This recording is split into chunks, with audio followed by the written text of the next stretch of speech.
Hello friends, welcome to my channel Aarambh classes. आज के इस वीडियो में हम लोग बीपीएससी टीआरई में पीजीटी हिंदी में जो भी क्वेश्चंस पूछे गए हैं उसको आपके साथ डिस्कस करेंगे। इस बुक में टीआरई 1, टीआरई 2 और टीआरई 3 के क्वेश्चन पेपर डिटेल्ड सॉल्यूशन के साथ दिया हुआ है। तो बिना देर किए चलिए आज का ये वीडियो शुरू करते हैं। इस वीडियो में हम लोग टीआरई 1 में पीजीटी हिंदी में जो भी क्वेश्चंस पूछे गए हैं उसको आपके साथ डिस्कस करेंगे। इस क्वेश्चन पेपर के ऊपर के 40 क्वेश्चंस का डिस्कशन हम लोगों ने इस सीरीज़ के प्रीवियस पार्ट में कर लिया है। आज हम लोग उसके आगे के क्वेश्चंस का डिस्कशन करेंगे। क्वेश्चन नंबर 81 है, आदिकाल को आदिकाल नाम किसने दिया है? इसका सही आंसर है ऑप्शन बी, आचार्य हजारी प्रसाद द्विवेदी। आदिकाल को आदिकाल नाम आचार्य हजारी प्रसाद द्विवेदी ने दिया है। विद्वानों द्वारा आदिकाल का नामकरण निम्नलिखित है। चारण काल शब्द का प्रयोग जॉर्ज ग्रियर्सन ने किया है। आरंभिक काल मिश्र बंधु ने, वीरगाथा काल आचार्य रामचंद्र शुक्ल ने, संधि एवं चारण काल डॉक्टर राजकुमार वर्मा ने, बीज वपन काल आचार्य महावीर प्रसाद द्विवेदी ने, सिद्ध सामंत काल पंडित राहुल सांकृत्यायन ने, वीर काल शब्द का प्रयोग आचार्य विश्वनाथ प्रसाद मिश्र ने किया है और आधार काल का प्रयोग सुमन राज्य ने किया है। अगला प्रश्न है, आशा जीवे जग मरे, लोग मरे मरी जाई, सोई मुवे धन संचते, सो उबरे जे खाई। किस कवि की पंक्तियां हैं? इसका सही आंसर है ऑप्शन ए, उपयुक्त में से कोई नहीं। ये पंक्तियां कबीरदास की है। अगला प्रश्न है, पंडित विश्वनाथ मिश्र ने उत्तर मध्यकाल को क्या नाम दिया है? इसका सही आंसर है ऑप्शन ए, श्रृंगार काल। पंडित विश्वनाथ मिश्र ने उत्तर मध्यकाल को श्रृंगार काल नाम दिया है। विद्वानों द्वारा दिया गया उत्तर मध्यकाल के अन्य नाम है, आचार्य रामचंद्र शुक्ल ने रीतिकाल कहा है, मिश्र बंधु ने अलंकृत काल और रमाशंकर शुक्ल रसाल ने कला काल कहा है। अगला प्रश्न है, फीकी पे नीकी लगे कहिए समय बिचारी, सबको मन हर्षित करे ज्यो विवाह की गारी। किस कवि की रचना है? इसका सही आंसर है ऑप्शन बी, वृंद की। अगला प्रश्न है, मेड़ तोड़ दी किस एकांकीकार की रचना है? इसका सही आंसर है ऑप्शन सी, लक्ष्मी नारायण मिश्र की। मेड़ तोड़ दी एकांकी के लेखक लक्ष्मी नारायण मिश्र हैं। इनके द्वारा रचित अन्य एकांकी हैं अशोकवन, प्रलय के मंच पर, कावेरी में कमल, बलहीन, नारी का रंग, स्वर्ग में विप्लव आदि। अगला प्रश्न है, रामदरस मिश्र का 1999 में प्रकाशित साक्षात्कार है। इसका सही आंसर है ऑप्शन सी, अंतरंग। रामदरस मिश्र का 1999 में प्रकाशित साक्षात्कार अंतरंग है। इनके द्वारा रचित अन्य साक्षात्कार हैं मेरे साक्षात्कार, संवाद यात्रा आदि, जबकि कहना न होगा नामवर सिंह द्वारा लिखित साक्षात्कार है। अगला प्रश्न है, चल पड़े जिधर दो डगमग में, चल पड़े कोटि पग उसी ओर। किसकी पंक्तियां हैं? इसका सही आंसर है ऑप्शन ए, उपयुक्त में से कोई नहीं। ये पंक्तियां सोहन लाल द्विवेदी कृत युगावतार गांधी शीर्षक से लिया गया है। अगला प्रश्न है, मन्नू भंडारी का संग्रह नहीं है। इसका सही आंसर है ऑप्शन सी, लंदन की एक रात। लंदन की एक रात मन्नू भंडारी का संग्रह नहीं है। लंदन की एक रात कहानी संग्रह के लेखक निर्मल वर्मा है। इनके द्वारा रचित अन्य कहानियां हैं जलती झाड़ी, पिछली गर्मियों में, बीच बहस में, परिंदे आदि। जबकि मैं हार गई यही सच है। कहानी की लेखिका मन्नू भंडारी हैं। अगला प्रश्न है, उसने नारियल को कसकर एक गाली दी और जोर से ठोकर लगाई। नारियल लुढ़कता हुआ समुद्र की लहरों की तरफ चल गया। उस लड़के का परिचित वह शाम के समय चौपाटी के मैदान में जमा होने वाली भीड़ में घूम रहा था। ऐसे घुमक्कड़ मवाली के विषय का कथन किस लेखक का है? इसका सही आंसर है ऑप्शन ए, मोहन राकेश। अगला प्रश्न है, हरिशंकर परसाई की व्यंग रचना है। इसका सही आंसर है ऑप्शन ए, उपर्युक्त में से कोई नहीं। हरिशंकर परसाई की व्यंग रचना दिए गए विकल्पों में से कोई नहीं है। इनकी व्यंग रचनाएं हैं प्रेमचंद्र के फटे जूते, सदाचार का ताबीज, शिकायतें मुझे भी हैं, ठिठुरता हुआ गणतंत्र, पगडंडियों का जमाना आदि। जबकि रेशमी टाई राम कुमार वर्मा की एकांकी है। अगला प्रश्न है, अनुभूति के द्वंद्व ही से प्राणी के जीवन का आरंभ होता है। उच्च प्राणी मनुष्य भी केवल एक जोड़ी अनुभूति लेकर इस संसार में आता है। बच्चे के छोटे से हृदय में पहले सुख और दुख की सामान्य अनुभूति भरने के लिए जगह होती है। उपर्युक्त विचार आचार्य शुक्ल की कृति चिंतामणि के किस निबंध का प्रारंभिक रूप है? इसका सही आंसर है ऑप्शन बी, भाव या मनोविकार। उपर्युक्त विचार आचार्य रामचंद्र शुक्ल की कृति चिंतामणि के निबंध भाव या मनोविकार का प्रारंभिक रूप है। अगला प्रश्न है, नारायण दास ने मुझसे कहा था कि यहाँ सब चीज टके सेर मिलती है, तो मैंने इसकी बात का विश्वास नहीं किया। बच्चा, यह कौन सी नगरी है और इसका कौन सा राजा है जहाँ टके सेर भाजी और टके सेर खाजा है? उपयुक्त कथन भारतेंदु की अंधेर नगरी के किस पात्र का है? इसका सही आंसर है ऑप्शन ए, उपर्युक्त में से कोई नहीं। ये कथन भारतेंदु की अंधेर नगरी के पात्र महंत का है। भारतेंदु कृत अंधेर नगरी एक प्रहसन है जिसके पात्र है हलवाई गोवर्धन, नारायण दास, महंत, सिपाही, भिस्ती, गडेरिया आदि। अगला प्रश्न है, पर्दा उठने पर अंधेर में सुनाई देता समवेत स्वर धम्मं शरणं गच्छामि, संघम शरणं गच्छामि, बुद्धम शरणं गच्छामि उपर्युक्त संवाद किस नाट्य कृति के प्रथम अंक के प्रारंभ में है? इसका सही आंसर है ऑप्शन सी, लहरों के राजहंस। उपर्युक्त संवाद लहरों के राजहंस नाट्य कृति के प्रथम अंक के प्रारंभ में है। लहरों के राजहंस नाटक के लेखक मोहन राकेश हैं, जबकि आषाढ़ का एक दिन और आधे अधूरे मोहन राकेश की तथा अंधी गली उपेंद्र नाथ अश्क की रचना है। अगला प्रश्न है, कमलेश्वर की कहानी नहीं है। इसका सही आंसर है ऑप्शन ए, दोपहर का भोजन। दोपहर का भोजन कमलेश्वर की कहानी नहीं है। दोपहर का भोजन कहानी के लेखक अमरकांत है, जबकि नीली झील, गर्मियों के दिन, राजा निर्बसिया, कस्बे का आदमी, खोई हुई दिशाएं, मांस का दरिया आदि कमलेश्वर की कहानियां हैं। अगला प्रश्न है, गंगा के पार झूसी के खंडहर और उसके आसपास के गांवों के प्रति मेरा जैसा अकारण आकर्षण रहा है, उसे देखकर ही संभवतः लोग जन्म जन्मांतर के संबंध का व्यंग्य करने लगे हैं। है भी तो आश्चर्य की बात। उपयुक्त संदर्भ महादेवी वर्मा के अतीत के चलचित्र के किस संस्मरण का अंश है? इसका सही आंसर है ऑप्शन सी, घिसा। उपर्युक्त संदर्भ महादेवी वर्मा के अतीत के चलचित्र के घिसा संस्मरण का अंश है।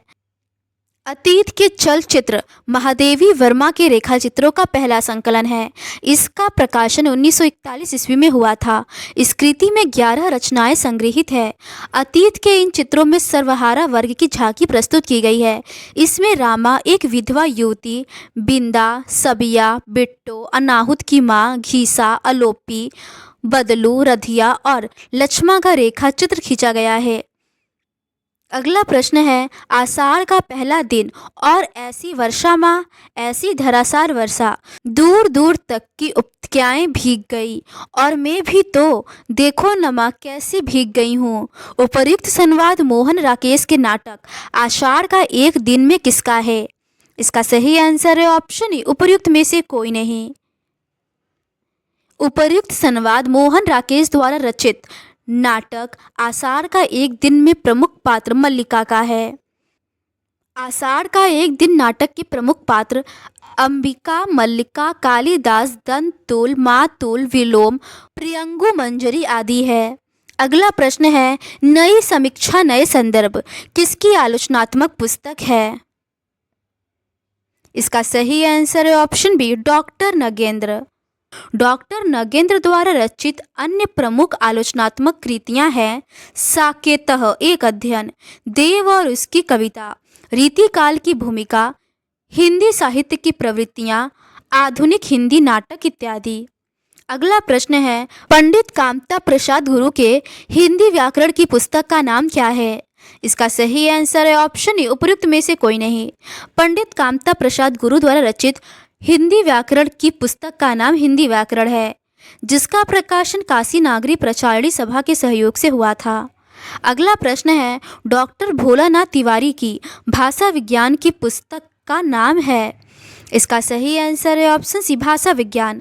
डॉक्टर भोलानाथ तिवारी की भाषा विज्ञान की पुस्तक का नाम भाषा विज्ञान है। भोलानाथ तिवारी भाषा वैज्ञानिक के रूप में जाने जाते हैं।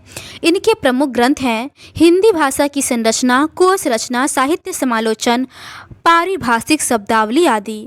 अगला प्रश्न है, हिंदी के उच्छिष्ट व्यंजन का चयन कीजिए। इसका सही आंसर है ऑप्शन बी, ढ। अगला प्रश्न है, तद्धित प्रत्यय युक्त शब्द का चयन कीजिए। इसका सही आंसर है ऑप्शन ए, खटिया या खाट। तद्धित प्रत्यय युक्त शब्द खटिया या खाट है। गायक तथा भुलक्कड़ कृत प्रत्यय युक्त शब्द है। अगला प्रश्न है, संकर शब्द का चयन कीजिए। इसका सही आंसर है ऑप्शन ए, उपयुक्त में से कोई नहीं। इन तीनों में से कोई भी शब्द संकर शब्द नहीं है। संकर शब्द वे होते हैं जो दो भाषाओं के शब्दों से मिलकर बने होते हैं, जैसे रेल प्लस गाड़ी। इसमें रेल शब्द अंग्रेजी का है, जबकि गाड़ी शब्द हिंदी का है।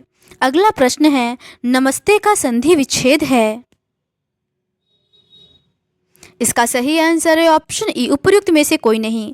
नमस्ते शब्द का संधि विच्छेद नमः प्लस त है। इसमें विसर्ग संधि है। विसर्ग संधि के साथ स्वर या व्यंजन के मेल से जो विकार होता है उसे विसर्ग संधि कहते हैं। अगला प्रश्न है, चयन शब्द में किस संधि की योजना है? इसका सही आंसर है ऑप्शन बी, अयादि संधि। चयन शब्द में अयादि संधि है। अगला प्रश्न है, त्रिलोचन में किस समास की योजना है? इसका सही आंसर है ऑप्शन ई, उपयुक्त में से कोई नहीं। त्रिलोचन शब्द में बहुव्रीहि समास है। बहुव्रीहि समास जिन समास में दोनों पद प्रधान न होकर किसी अन्य पद की प्रधानता होती है उसे बहुव्रीहि समास कहा जाता है। जैसे दशानन, 10 है आनंद, जिसके अर्थात रावण। अगला प्रश्न है, संख्या में बस 11 बच्चे दौड़ रहे हैं में कौन सा पदबंध है? इसका सही आंसर है ऑप्शन सी, विशेषण पदबंध। संख्या में बस 11 बच्चे दौड़ रहे हैं में विशेषण पदबंध है। डॉक्टर हरदेव बाहरी ने पदबंध की परिभाषा इस प्रकार दी है, वाक्य के उस भाग को जिसमें एक से अधिक पद परस्पर संबद्ध होकर अर्थ तो देते हैं किंतु पूरा अर्थ नहीं देते, पदबंध या वाक्यांश कहलाते हैं। विशेषण पदबंध किसी संज्ञा की विशेषता बताने वाला पद समूह, नाली में बहता हुआ पानी, 1 किलो भार, कुल 4 आदमी, शेर के समान बलवान इत्यादि है। अगला प्रश्न है, इंटरनेशनल के लिए शुद्ध वर्तनी वाले शब्द का चयन कीजिए। इसका सही आंसर है ऑप्शन ई, उपयुक्त में से कोई नहीं। इंटरनेशनल के लिए हिंदी की शुद्ध वर्तनी वाला शब्द अंतर्राष्ट्रीय है। अगला प्रश्न है, सेना का पर्यायवाची शब्द है। इसका सही आंसर है ऑप्शन सी, कटक। सेना का पर्यायवाची शब्द कटक है। सेना के अन्य पर्यायवाची शब्द हैं सैन्य, फौज, वाहिनी, लश्कर, अनिकिनी। मतंग हाथी का पर्यायवाची शब्द है। दल का पर्यायवाची शब्द समूह, गिरोह, गुट, संघ, जत्था आदि है। अगला प्रश्न है, असन का अर्थ भोजन है तो समरूपी भिन्नार्थी शब्द असन का अर्थ है। इसका सही आंसर है ऑप्शन ए, उपयुक्त में से कोई नहीं। असन का अर्थ भोजन है, तो समरूपी भिन्नार्थी शब्द असन का अर्थ फेंकना या चलाना होता है, जो विकल्प में नहीं दिया गया है। अगला प्रश्न है, निम्नलिखित में से कौन सा भाववाच्य वाक्य है? इसका सही आंसर है ऑप्शन बी, लतिका से तेज नहीं दौड़ा जाता। लतिका से तेज नहीं दौड़ा जाता वाक्य में भाववाच्य है। भाववाच्य क्रिया के उस रूपांतर को कहते हैं जिससे वाक्य में क्रिया अथवा भाव की प्रधानता का बोध हो, जैसे राम से टहला भी नहीं जाता, धूप में चला भी नहीं जाता आदि। अगला प्रश्न है, शुद्ध वाक्य का चयन कीजिए। इसका सही आंसर है ऑप्शन ए, उपयुक्त में से कोई नहीं। इन तीनों ही विकल्पों में से कोई भी वाक्य शुद्ध नहीं है।